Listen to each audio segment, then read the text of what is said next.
Hello, bienvenue dans ce nouveau format dont on vous a parlé, ce sont les guidances de la semaine. Donc ces guidances vous sont proposées avec un format Team Soleil ou Team Lune. Donc on va vous demander de vous centrer quelques secondes sur les énergies de l'arcane qui vous appelle le plus, donc soit celle du Soleil ou celle de la Lune. Donc en fonction de l'arcane que vous avez choisi, je laisse la parole à Jen. Eh bien, j'ai effectué un tirage à un arcane. Et donc, pour les personnes qui ont choisi l'arcane du soleil, la team soleil, eh bien, c'est le 5 de bâton qui est ressorti. Et donc, là, on est dans une énergie plutôt reliée donc, au feu.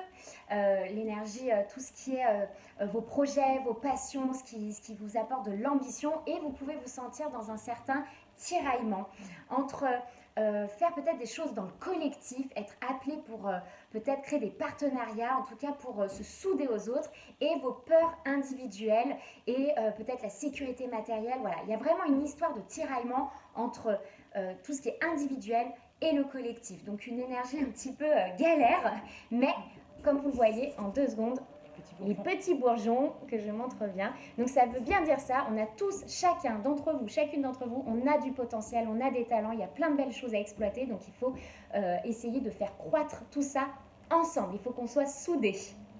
Et pour vous accompagner donc dans cette énergie, pour les personnes qui ont choisi la team Soleil, j'ai sélectionné 2 pierres. Donc en fonction de ce qui vous appelle par rapport à ce que a dit Jen, soit l'obsidienne qui va nous parler de protection par rapport peut-être au collectif et pour rester justement soudé, et du cristal de roche, peut-être pour clarifier un petit peu ce qui est en train de se passer, pour clarifier son rapport à soi, mais ça nous parle aussi de protection au niveau du mental.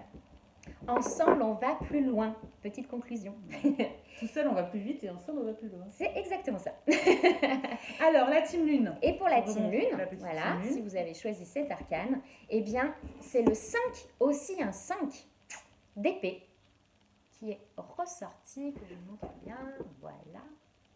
Et donc là, tout de suite, un peu la phrase qui peut venir, c'est laisser tomber, lâcher l'ego.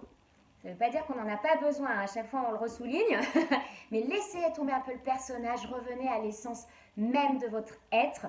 C'est un arcane où le mot dispute peut être associé, mais après, le mec, il se dit, oh mince, est-ce que ça en... Michel, est-ce que ça en valait la peine? Est-ce que tout ça en valait la peine? Ok, j'ai gagné, je suis le plus fort, mais est-ce que ça en valait la peine? Donc on est encore un peu dans cette énergie de seul ou ensemble. Quel est le bon chemin? Si je reviens vraiment dans le cœur, qu'est-ce qui se passe? Qu'est-ce qui se dit?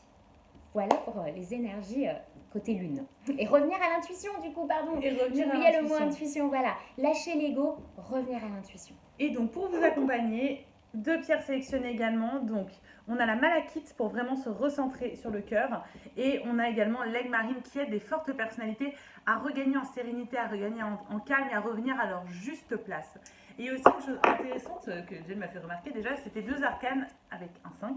Oui. Et surtout que, tirées comme ça, parce qu'elles sont sorties comme ça, on avait vraiment le 5 d'épée qui regardait le 5 de bâton. Il y avait ce côté, bah voilà, je suis tout seul avec mes épées, j'ai peut-être gagné quelque chose, je suis dans l'ego, mais pour autant, il se joue aussi quelque chose au niveau du collectif. Oui.